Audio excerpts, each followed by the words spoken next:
Welcome to Nintendo K channel. I am Danny. With the release of Pokemon Sword and Pokemon Shield for Nintendo Switch, it brought forth a new generation of Pokemon to battle and catch. Like in the past games in the series, you can trade the Pokemon you catch with others working on completing your Pokedex. I thought this guide would be helpful to all that are new to Pokemon or are not aware on how to trade. As you're watching, I appreciate a thumbs up, especially if you find this helpful. Consider subscribing to Nintendo K for more videos like this coming your way. Alright, let's get right into it. Regardless of Pokemon Sword and Pokemon Shield you chose, this will work the same way on both games. There are different methods and scenarios on how you can trade Pokemon in Pokemon Sword and Shield, so be sure to watch until the very end to catch everything. Be aware that you will need to access the Ycom menu for any trading to happen. If you just started out, you will not have access to it right away. You'll need to progress in the game until you meet with Professor Magnolia on Route 2. There you will receive your Dynamax band from the professor. Now you have access to Ycom by pressing the Y button on your controller.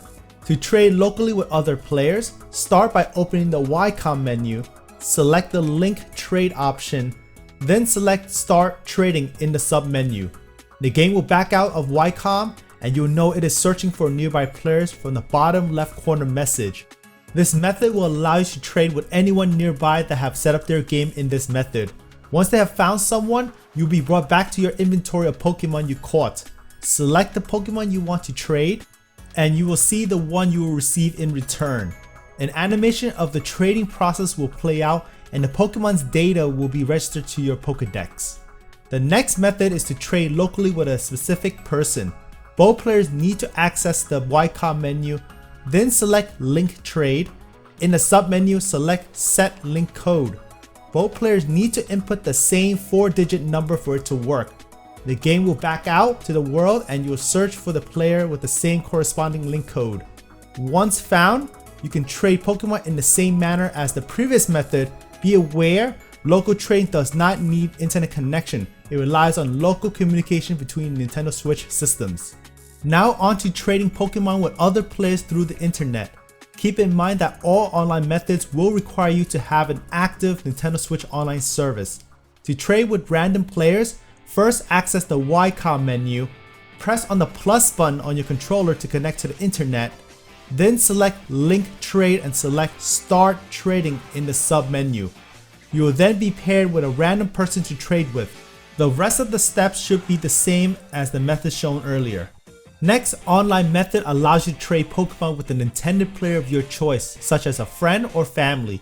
For this to work, both players need to access the Ycom menu, then connect online by pressing the plus button, select Link Trade, and set link code in the sub-menu. You and the other player will need to input the same 4-digit link code. Once that is done, you're back in the world and it will start looking for the correct corresponding player. Once found, you will just need to select the Pokemon you want to trade, and the rest of the process is the same as the others mentioned earlier. The last method is the surprise trade. This allows you to be randomly paired with another player to receive a Pokemon of their choice and they receive a Pokemon of your choice. As the name implies, this option is intended for both parties to be surprised by the unknown incoming traded Pokemon. To initiate this trade, access the Ycom menu. Then press the plus button to connect to the internet or disable it for local communication. This method works both local and online. Now select Surprise Trade and an inventory of all the Pokemon you have caught will be brought up. Select the Pokemon you want to surprise trade with. It will then prompt you to save your game and start a surprise trade. Select Start and the game will begin searching for another trainer. You can play in the world normally and trade will happen behind the scenes. It is complete when you see a notice on the bottom left showing trade completed. You can see what Pokemon you received by pressing on the Y button. The transfer animation will play out confirming the trade. So there you have it. If you found this episode helpful, I would appreciate a thumbs up. Consider subscribing for more helpful videos like this coming your way. I'm Danny from Nintendo K channel. Until next time, thanks for watching.